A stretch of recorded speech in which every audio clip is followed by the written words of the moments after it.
ವೀಕ್ಷಕರೇ ನಮಸ್ಕಾರ.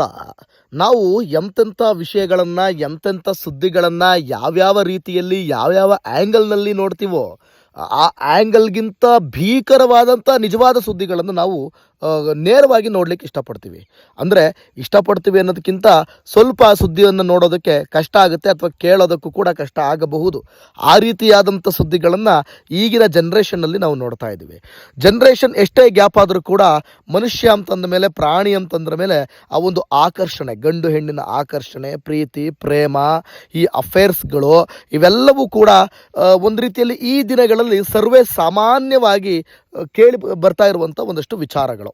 ಇಲ್ಲಿ ಅಂಕಲ್ ಆಂಟಿ ಲವ್ ಸ್ಟೋರಿಗಳು, ಆಮೇಲೆ ಹುಡುಗ ಹುಡುಗಿ ಲವ್ ಸ್ಟೋರಿಗಳು, ಹುಡುಗ ಆಂಟಿ ಲವ್ ಸ್ಟೋರಿಗಳು, ಆಂಟಿ ಹುಡುಗ ಲವ್ ಸ್ಟೋರಿಗಳು ಇವೆಲ್ಲ ಸಿಕ್ಕಾಬಟ್ಟೆ ಆಗಿಬಿಟ್ಟಿದ್ದಾವೆ. ಅಥವಾ ಚಿಕ್ಕ ಹುಡುಗಿ ಅಂಕಲ್ ಲವ್ ಸ್ಟೋರಿಗಳು, ದುಡ್ಡಿಗಾಗಿ ಅಟ್ರಾಕ್ಷನ್ನಿಂದಲೋ, ಬಾಡಿ ನೋಡಿ ಮತ್ತೊಂದು ಮಗದೊಂದು, ತಾನು ಪ್ರೀತಿಸಿದ ಹುಡುಗನನ್ನು ಬಿಟ್ಟು ಮತ್ತೊಬ್ಬನ ಆಯ್ಕೆ, ತಾನು ಪ್ರೀತಿಸಿದ ಹುಡುಗಿಯನ್ನು ಬಿಟ್ಟು ಮತ್ತೊಬ್ಬಳ ಆಯ್ಕೆ, ಈ ರೀತಿಯಾಗಿ ಅತಿ ಹೆಚ್ಚಾಗಿ ನಾವು ಕಾಣಲಿಕ್ಕೆ ನೋಡ್ತಾ ಇದ್ದೀವಿ. ಸೊ ಇವೆಲ್ಲದಕ್ಕೂ ಕಾರಣ ಏನು? ನಮ್ಮ ಆಸೆ, ನಮ್ಮ ಮನಸ್ಥಿತಿ ಮತ್ತು ನಮ್ಮ ಹಾರ್ಮೋನುಗಳಲ್ಲಿನ ಬದಲಾವಣೆ ಅಂತ ಹೇಳಿದ್ರು ತಪ್ಪಾಗಲಿಕ್ಕಿಲ್ಲ. ಹಾಗಾದರೆ ಈ ರೀತಿ ಮಾಡೋರ ಕತೆ ತಪ್ಪ? ಕಾನೂನಿನಲ್ಲಿ ಇದಕ್ಕೆ ಏನು ಹೇಳ್ತಾರೆ? ಕಾನೂನಿನಲ್ಲಿ ಇದೆಲ್ಲದಕ್ಕೂ ಕೂಡ ಅವಕಾಶ ಇದೆ. ಆದರೆ ಇದನ್ನೆಲ್ಲವನ್ನು ಕೂಡ ಚೀಟ್ ಅಂತ ಹೇಳೋದಿಲ್ಲ. ಯಾಕಂತಂದರೆ ಈಗ ಗಂಡನಿಗೆ ಮೋಸ ಮಾಡಿ ಮತ್ತೊಬ್ಬ ಪರಪುರುಷನೊಂದಿಗೆ ಹೋದರೆ ಅಲ್ಲಿ ಆ ಪರಪುರುಷನಿಗೂ ಇಷ್ಟ ಇದ್ದು ಈ ಮಹಿಳೆಗೂ ಇಷ್ಟ ಇದ್ದರೆ ಕಾನೂನಿನಲ್ಲಿ ಅದನ್ನು ಅಕ್ರಮ ಸಂಬಂಧ, ಅಂದರೆ ಒಪ್ಪಿತ ಅಕ್ರಮ ಸಂಬಂಧ ಅಂತೇಳಿ ಅದಕ್ಕೆ ಅವಕಾಶ ಇದೆ. ಸೊ ಈ ಒಂದು ಅವಕಾಶವನ್ನು ಯಾವ ರೀತಿಯಾಗಿ ಮಹಿಳೆಯರಾಗಲಿ ಪುರುಷರಾಗಲಿ ದುರ್ಬಳಕೆ ಮಾಡ್ಕೊಳ್ತಾ ಇದ್ದಾರೆ ಅಂತ ವೀಕ್ಷಕರೇ, ಇತ್ತೀಚೆಗೆ ಬಹಳ ಪ್ರಮುಖವಾಗಿ ಮಹಿಳೆಯರ ಹಾವಳಿ ಜಾಸ್ತಿ ಆಗಿಬಿಟ್ಟಿದೆ. ಈ ಆಂಟಿಗಳು ಏನು ಮಾಡ್ತಾ ಇದ್ದಾರೆ ಅಂತಂದರೆ, ನಮ್ಮ ಹುಡುಗರ ಅಥವಾ ಬೇರೆ ಮತ್ತೊಬ್ಬ ಪರಪುರುಷನನ್ನು ಸೆಳೆಯುವಲ್ಲಿ ಯಶಸ್ವಿ ಆಗ್ತಾ ಇದ್ದಾರೆ. ಹಾಸನದಲ್ಲಿ ಈ ರೀತಿಯಾದಂಥ ಒಂದಷ್ಟು ಘಟನೆಗಳನ್ನು ನಾವು ನೋಡಿದ್ದೇವೆ. ಮಂಡ್ಯದಲ್ಲಿ ಈ ರೀತಿಯಾದಂಥ ಘಟನೆಗಳನ್ನು ನೋಡಿದ್ದೇವೆ.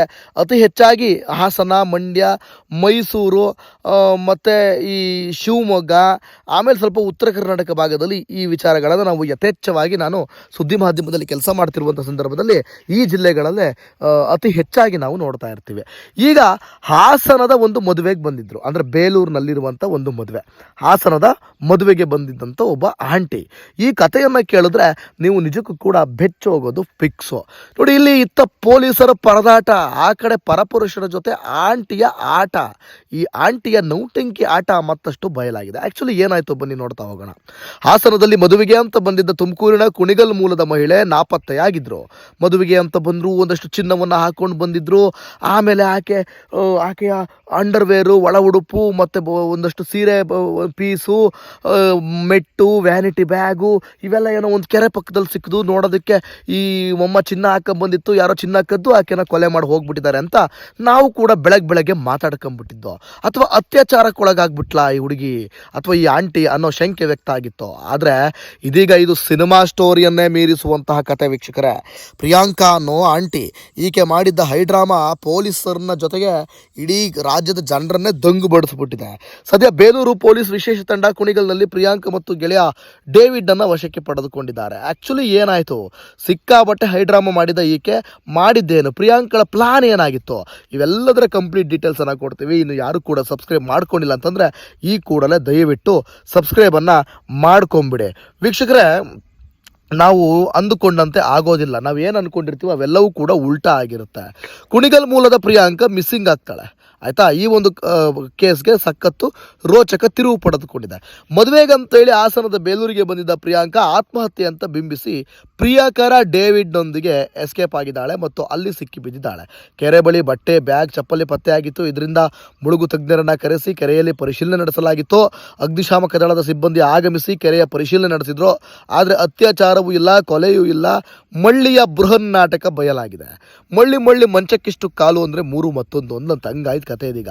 ಮತ್ತೊಂದೆಡೆ ಪ್ರಿಯಾಂಕಾ ಪರಪುರುಷನ ಜೊತೆ ಆರಾಮಾಗಿದ್ಲು. ಅಸಲಿಗೆ ಗಂಡನನ್ನು ಬಿಟ್ಟು ಪ್ರಿಯಕರ ಡೇವಿಡ್ ಜೊತೆ ಸಂಸಾರ ಮಾಡಲು ನಿರ್ಧರಿಸಿದ್ಲು. ಹೀಗಾಗಿ ಈ ಎಲ್ಲ ಹೈಡ್ರಾಮಾ ಮಾಡಿದ್ದಾಳೆ ಎನ್ನುವ ಸ್ಫೋಟಕ ಅಂಶ ಬಯಲಿಗೆ ಬಂದಿದೆ. ಪ್ರಿಯಾಂಕಾ ಅನ್ನೋ ಈ ಮಹಿಳೆ ತುಮಕೂರು ಜಿಲ್ಲೆ ಕುಣಿಗಲ್ ತಾಲೂಕಿನ ಎಲಿಯೂರು ಗ್ರಾಮದಿಂದ ಚಿಕ್ಕಮಗಳೂರಿಗೆ ಚಿಕ್ಕಮ್ಮನ ಮಗಳ ಮದುವೆಗೆಂದು ಬಂದಿದ್ಲು. ಮೈ ಮೇಲೆ 20 ಲಕ್ಷ ರೂಪಾಯಿ ಮೌಲ್ಯದ ಚಿನ್ನಾಭರಣ ಇತ್ತು. ಮದುವೆ ಮುಗಿಸ್ಕೊಂಡು ತವರು ಮನೆ ಇದ್ದ ಹಾಸನದ ಬೇಲೂರಿಗೆ ಹೋಗಿದ್ಲು. ಅಲ್ಲಿ ತಾಯಿ ಜೊತೆ ಮಾತನಾಡಿಕೊಂಡು ಸೀರೆ ಬದಲಿಸಿ ಟಾಪ್ ಹಾಕೊಂಡಿದ್ಲು. ಆದರೆ ವಾಪಸ್ ಊರಿನ ಬಸ್ ಹತ್ತಿದ ಇದ್ದವಳು ದಿಢೀರ್ ನಾಪತ್ತೆಯಾಗಿದ್ಲು. ನನ್ನ ಹೆಂಡತಿ ಪ್ರಿಯಾಂಕಾ ಎಲ್ಲಿ ಹೋದ್ಲಪ್ಪ ಅಂತ ಗಂಡ ತಲೆ ಕೆಡಿಸ್ಕೊಂಡಿದ್ದ. ಸಂಬಂಧಿಕರು ಪೊಲೀಸರಿಗೆ ದೂರು ಕೊಟ್ಟು ಸರಿಯಾಗಿ ತನಿಖೆ ಮಾಡ್ತಿಲ್ಲ ಅಂತ ಗಲಾಟೆ ಮಾಡಿದ್ರು. ನಂತರ ಹಾಸನದ ಹೆದ್ದಾರಿ ಬದಿಯಲ್ಲಿರೋ ಕಲ್ಕೆರೆ ಬಳಿ ಈಕೆಯ ಆಧಾರ್ ಕಾರ್ಡ್ ಸಿಕ್ಕಿತ್ತು. ಕೆರೆಯ ಸುತ್ತಮುತ್ತ ಹುಡುಕಾಡಿದಾಗ ಚಪ್ಪಲಿ, ವ್ಯಾನಿಟಿ ಬ್ಯಾಗ್, ಒಳ ಉಡುಪು ಸಿಕ್ಕಿತ್ತು. ಹೀಗಾಗಿ ಪ್ರಿಯಾಂಕಾ ಹಾಕಿದ್ದ 20 ಲಕ್ಷದ ಚಿನ್ನಾಭರಣಗಳಿಗಾಗಿ ಯಾರಾದರೂ ಕೊಲೆ ಮಾಡಿದ್ರಾ ಅಥವಾ ಅತ್ಯಾಚಾರ ಮಾಡಿ ಕೆರೆಯಲ್ಲಿ ಶವ ಬಿಸಾಡಿದ್ರಾ? ಹೀಗೆ ನಾನಾ ಅನುಮಾನಗಳು ಪೊಲೀಸರ ತಲೆ ಹೊಕ್ಕಿತ್ತು. ಈಕೆಯ ಪತಿರಾಯ ಮತ್ತು ಮನೆಯವರೆಲ್ಲ ಏನಾಯ್ತೋ ಅಂತ ಆತಂಕದಲ್ಲಿದ್ರು.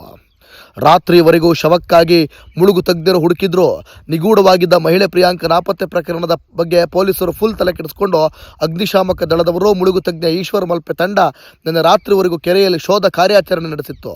ಆದರೆ ಎಷ್ಟು ಹುಡುಕಿದ್ರು ಏನು ಪ್ರಯೋಜನ? ಯಾಕಂದ್ರೆ ಏನಾಗಿ ಹೋದ್ಲು ಅಂದ್ಕೊಂಡಿದ್ದ ಪ್ರಿಯಾಂಕಾ ದೊಡ್ಡ ಡ್ರಾಮವನ್ನೇ ಮಾಡಿಬಿಟ್ಟಿದ್ಲು. ಪ್ರಿಯಾಂಕಳ ತಾಯಿ ಹುಷಾರಾಗಿ ಹೋಗಿ ಬಾ ಮಗಳೇ ಎಂದು ಹಾಸನದ ಬೇಲೂರಿನಿಂದ ಬಸ್ ಹತ್ತಿಸಿ ಕಳಿಸಿದ್ರು. ಆದರೆ ಮುಂದಿನ ಸ್ಟಾಪ್ನಲ್ಲಿ ಬಸ್ನಿಂದ ಇಳಿದಿದ್ದ ಪ್ರಿಯಾಂಕಾ ತನ್ನ ಸ್ನೇಹಿತ ಡೇವಿಡ್ನ ಬೈಕ್ ಹತ್ತಿದ್ಲು. ಸ್ವಲ್ಪ ದೂರ ಹೋಗಿ ರಾತ್ರಿ ವೇಳೆ ಬಟ್ಟೆ ಬದಲಿಸಿಕೊಂಡಿದ್ದ ಪ್ರಿಯಾಂಕಾ ನಾಪತ್ತೆ ಸೀನ್ ಕ್ರಿಯೇಟ್ ಮಾಡುವ ಸಲುವಾಗಿ ಹೆದ್ದಾರಿ ಬದಿ ಒಂದು ಕಡೆ ಆಧಾರ್ ಕಾರ್ಡ್ ಬಿಸಾಕಿದ್ರೆ ಮತ್ತೊಂದು ಕಡೆ ಚಪ್ಪಲಿ, ಇನ್ನೊಂದೆಡೆ ವ್ಯಾನಿಟಿ ಬ್ಯಾಗ್ ಎಸೆದಿದ್ಲು. ಪೊಲೀಸರ ದಿಕ್ಕು ತಪ್ಪಿಸುವ ಸಲುವಾಗಿಯೇ ಕೆರೆ ಬಳಿಯೇ ತಾನು ಧರಿಸಿದ್ದ ಒಳ ಉಡುಪನ್ನ ಹರಿದು ಬಿಸಾಡಿದ್ಲು. ಮದುವೆಗೆ ಅಂತ ಬಂದಿದ್ದ ಮಹಿಳೆ ಪ್ರಿಯಾಂಕಾ ನಿಗೂಢ ನಾಪತ್ತೆ ಪ್ರಕರಣದ ಸಂಪೂರ್ಣ ಟೈಮ್ ಲೈನ್ ಅನ್ನ ನಾವೀಗ ಬಿಚ್ಚಿಡ್ತಾ ಇದ್ದೀವಿ. ಗುರುವಾರ ಮುಂಜಾನೆ 5 ಗಂಟೆಗೆ ಕುಣಿಗಲ್ನಿಂದ ಬಸ್ ಹತ್ತಿ ಬೇಲೂರಿಗೆ ಬಂದಿಳಿದಿದ್ದ ಪ್ರಿಯಾಂಕಾ ಗಂಡ ಬೀಳ್ಕೊಡುವ ವೇಳೆಯೇ ಪ್ರಿಯಕರನ ಜೊತೆ ಎಸ್ಕೇಪ್ ಆಗಲು ಪ್ಲಾನ್ ಮಾಡಿದ್ಲು. ಆದರೆ ಅದು ಸಾಧ್ಯವಾಗಿಲ್ಲ. ಬೇಲೂರಿಗೆ ಬಂದು ಅಮ್ಮ ಚಿಕ್ಕಮ್ಮನ ಜೊತೆ ಚಿಕ್ಕಮಗಳೂರಿಗೆ ಪ್ರಯಾಣ ಮಾಡಿ ಮದುವೆಯಲ್ಲಿ ಭಾಗಿಯಾಗಿದ್ಲು. ಮದುವೆ ಮುಗಿಸಿ ಅಮ್ಮನ ಮನೆಗೆ ಬಂದು 1-2 ಗಂಟೆ ಸಮಯ ಕಳೆದಿದ್ದ ಪ್ರಿಯಾಂಕಾ ಬೇಲೂರು ತಾಲೂಕಿನ ಮತ್ತಾವರದ ತಾಯಿ ಮನೆಯಲ್ಲಿದ್ದು ಸಂಜೆ ವಾಪಸ್ ಊರಿಗೆ ಹೊರಟಿದ್ಲು. ಬಸ್ ಹತ್ತೋ ವೇಳೆ ತಾಯಿಯನ್ನ ತಬ್ಬಿ ಕಣ್ಣೀರಿಟ್ಟು ಹೊರಟಿದ್ಲು. ಸಂಜೆ 6:30ಕ್ಕೆ ಮತ್ತಾವರದಿಂದ ಹತ್ತಿ 7 ಗಂಟೆ 7 ನಿಮಿಷಕ್ಕೆ ಬೇಲೂರಿಗೆ ಬಂದಿದ್ಲು. ಇತ್ತ ಪ್ರಿಯಕರ ಡೇವಿಡ್ ಸಹ ಪ್ರಿಯಾಂಕಾ ಬರೋ ವೇಳೆಗೆ ಬೈಕ್ ತಗೊಂಡು ಬೇಲೂರಿಗೆ ಬಂದಿದ್ದ. ಪ್ರಿಯಕರನ ಜೊತೆ ಮಾತನಾಡಲು ಬೇರೆ ಸಿಮ್ ಬಳಸುತ್ತಿದ್ಲು. ಹಾಗಾಗಿ ಪ್ರಿಯಾಂಕಾ ಮಾಮೂಲಿ ಸಿಮ್ CDR ತೆಗೆದರೂ ಯಾವುದೇ ಸುಳಿವು ಸಿಗದೆ ಪೊಲೀಸರು ಕಂಗಾಲಾಗಿದ್ರು. ಕಡೆಗೆ ಒಂದೇ ಮೊಬೈಲ್ನಲ್ಲಿ 2 ಸಿಮ್ ಆಪರೇಟ್ ಆಗ್ತಿದ್ದ ಬಗ್ಗೆ ಮಾಹಿತಿ ಸಿಕ್ಕಿತ್ತು. ಇದೇ ಮಾಹಿತಿಯನ್ನು ಆಧರಿಸಿ ತನಿಖೆಗಿಳಿದಾಗ ಪ್ರಿಯಾಂಕಾ ಆಂಟಿಯ ನೌಟಂಕಿ ಆಟ ಬಯಲಾಗಿದೆ. ಬೇಲೂರಿನಿಂದ ಬೈಕ್ ಹತ್ತಿ ಹೊರಟು ದಾರಿ ಮಧ್ಯೆ ಬಟ್ಟೆ ಬದಲಾಯಿಸಿದ್ದ ಪ್ರಿಯಾಂಕಾ ತಾಯಿ ಮನೆಯಿಂದ ಹೊರಟಾಗ ಧರಿಸಿದ್ದ ಟಾಪ್, ಪ್ಯಾಂಟ್, ಒಳ ಉಡುಪು ಕಳಚಿ ಕೆರೆ ಬಳಿ ಬಿಸಾಡಿ ಹಾಸನದ ಮೂಲಕ ಅದೇ ದಿನ ಪ್ರಿಯಾಂಕಾ ಹಾಗೂ ಡೇವಿಡ್ ಕುಣಿಗಲ್ ತಲುಪಿದ್ರು. ಬಟ್ಟೆ ರಸ್ತೆಯಲ್ಲಿ ಸಿಕ್ಕರೆ ಎಲ್ಲೆಡೆ ಹುಡುಕುತ್ತಾರೆ. ತನ್ನ ಬಗ್ಗೆ ಯಾವುದೂ ಸುಳಿವು ಸಿಗದಿದ್ದಾಗ ಯಾರೋ ಕೊಲೆ ಮಾಡಿ ಎಲ್ಲೋ ಬಿಸಾಡಿದ್ದಾರೆ ಎಂದು ಸುಮ್ಮನಾಗ್ತಾರೆ ಅಂತ ಈ ರೀತಿ ಪ್ಲಾನ್ ಮಾಡಿದ್ಲು. ಪ್ರಿಯಾಂಕಾ ಹಾಗೂ ಡೇವಿಡ್ ಕುಣಿಗಲ್ನಲ್ಲಿ ಒಂದೇ ಕಂಪನಿಯ ಉದ್ಯೋಗಿಯಾಗಿದ್ದರು. ಪರಿಚಯವಾಗಿದ್ದ ಬಳಿಕ ಇಬ್ಬರ ನಡುವೆ ಪ್ರೇಮಾಂಕುರವಾಗಿದ್ದು ಪ್ರೇಮಿಗಳ ದಿನವೇ ಜೊತೆಯಾಗಿರಲು ನಿರ್ಧರಿಸಿದ್ರು. ಹೀಗಾಗಿ ಎಲ್ಲರಿಗೂ ದಾರಿ ತಪ್ಪಿಸಿ ಎಸ್ಕೇಪ್ ಆಗುವ ಪ್ಲಾನ್ ಮಾಡಿದ್ರು. ತಾವು ಕೆಲಸ ಮಾಡುತ್ತಿದ್ದ ಕಂಪನಿ ಮಧ್ಯಪ್ರದೇಶಕ್ಕೆ ಶಿಫ್ಟ್ ಆಗುವ ಹಿನ್ನೆಲೆಯಲ್ಲಿ ಈ ಜೋಡಿ ಅಲ್ಲಿಗೆ ತೆರಳಿ ಒಟ್ಟಿಗೆ ಜೀವನ ನಡೆಸಲು ತೀರ್ಮಾನಿಸಿತ್ತು. ಇದರಿಂದ 20 ಲಕ್ಷ ರೂಪಾಯಿ ಮೌಲ್ಯದ ಒಡವೆ ಸಮೇತ ಪ್ರಿಯಾಂಕಾ ಪ್ರಿಯಕರನ ಜೊತೆ ಎಸ್ಕೇಪ್ ಆಗಲು ಸ್ಕೆಚ್ ಹಾಕಿದ್ಲು.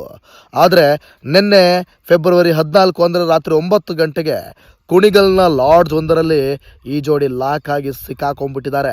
ವೀಕ್ಷಕರೇ, ನಿಮಗೇನನ್ನಿಸ್ತೋ ಅಭಿಪ್ರಾಯವನ್ನು ತಿಳಿಸ್ಬೋದು. ಧನ್ಯವಾದ.